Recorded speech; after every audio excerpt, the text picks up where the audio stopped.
If you used whatever vacation time you had over the past few weeks to get away from the relentless debate in the Senate about health care reform, I'm sorry to tell you, vacation's over. The House and the Senate are gearing back up for yet another round on health reform. But according to new reporting today, the Democrats may have found a way to get this bill done, despite the full court press by the Republican Party to try to stop it. On December 1st, you might remember that Republican Senator Judd Gregg wrote a memo laying out all the procedural roadblocks available to the Republican Party to try to stop health reform, a veritable arsenal of obstruction. TPM posted it all online. Republicans, it turns out, have used a lot of these techniques. There's this one, for example, from Section 1, the new legislative day. We asked a senior Democratic leadership aide about this today, who confirmed to us that, yes, basically, every time you saw 92-year-old Senator Robert Byrd being wheeled into the Senate in the middle of the night, Republicans were using the new legislative day tactic as the reason for that. Then in Section 2 of Judd Gregg's How to Obstruct memo, there was this one, reading of amendments and conference reports in entirety. Remember when Senator Tom Coburn of Oklahoma tried that one? He forced a tag team of Senate clerks to spend a whole bunch of hours reading an amendment before Bernie Sanders let rip a righteous howl on the Senate floor to put an end to that one. Senator Gregg's obstruction instructions also suggested using Senate points of order to slow things down, saying, quote, a senator may make a point of order at any point he or she believes that a Senate procedure is being violated with or without cause. We saw that trick pulled out of the bag a few times, including when Senator John Ensign of Nevada unwisely decided to deride health reform as unconstitutional by waxing eloquent about how solemnly he takes his oaths, which was awkward for a married man undergoing an ethics investigation for stooping his campaign staffer. Then there was the motion to recommit gambit. That's where you try to send a bill back to committee asking for changes or additions. That was a tactic the GOP used repeatedly. But of course, despite all of these tactics, health reform did pass the Senate. So now the fight's over, right? We can retire Senator Judd Gregg's version of the art of war? Turns out, no, we can't. Republicans have one last hope, one last arrow in the quiver, one last section in the obstruction memo. It's the conference committee process, where the House and the Senate reconcile their two different versions of the bill. And according to Sun Tzu obstruction master of the Republican Party, Senator Judd Gregg, that conference committee process provides yet more opportunities to stall this thing.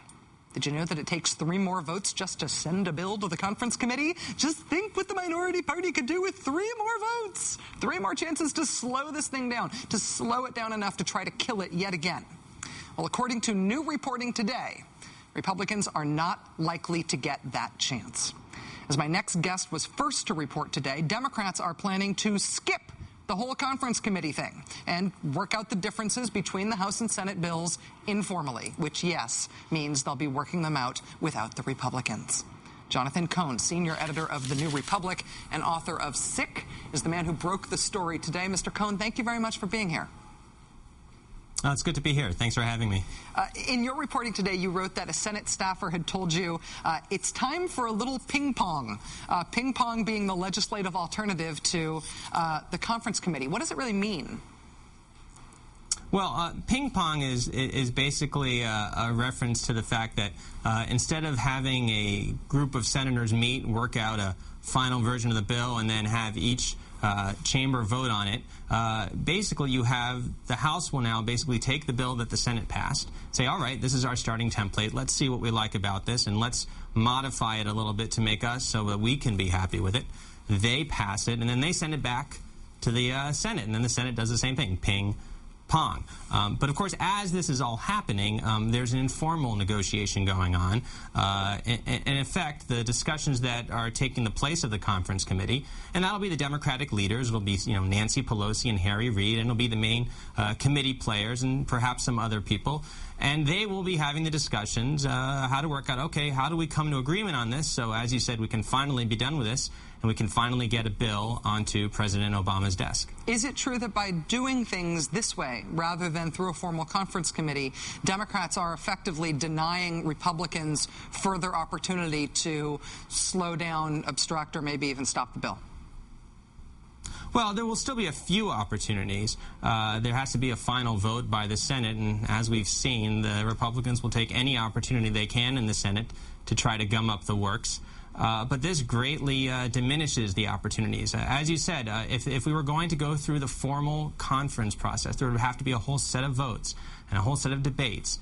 And this thing could drag out for much, much longer.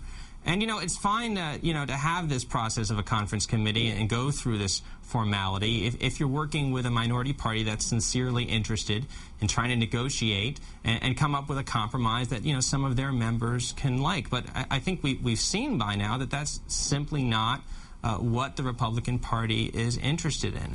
The time to cooperate, the time to talk about how to find some compromise that everyone can live with, we had that time. We had the entire year to do that, and the Republicans made very clear they were not interested. So I think the Democrats now have gotten that lesson, and they're reacting accordingly. They're saying, all right, you don't want to be part of this, we'll just take care of business on our own, and we'll get this done, and we'll try to come up with the best bill that we can.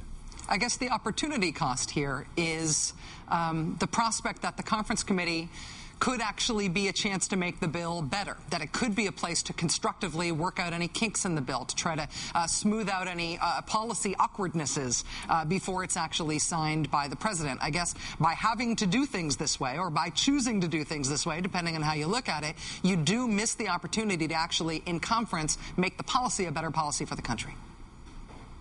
Well, sure. I mean, look, in an ideal world, I'm sure there are some ideas from the Republican side that would be useful to have as part of this discussion.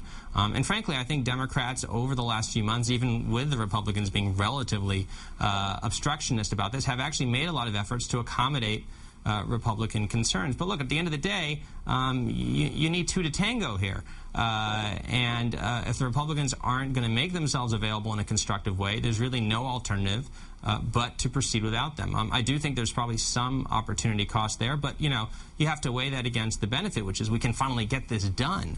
And I think that's the most important goal here. And I think that any argument about that, and we have seen Republicans, particularly Republicans like John McCain, complaining loudly about Republicans being kept out of the process. But when they go so far as to put in black and white, to put in writing all of the different ways they're going to try to procedurally obstruct any form of health reform from going through, it becomes hard to also argue that they want to have a constructive role in the process. I guess they've sort of ceded that territory politically.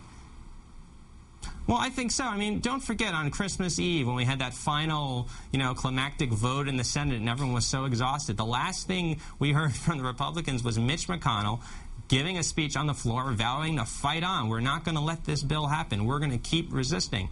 Frankly, I think if Democrats were still trying to get the Republicans to cooperate and still bending over backwards, there would be something wrong with them. I mean, look, the Republicans have made their point. They don't want to be part of this discussion. That's their right. Let's move on without them. Jonathan Cohn, senior editor at The New Republic. All across the country right now, people are shell-shocked by the concept that Democrats are just taking the ball and running with it and trying to score. This is a new idea for liberals. I think it's just starting to sink in. Thanks a lot, Jonathan. Thanks for having me.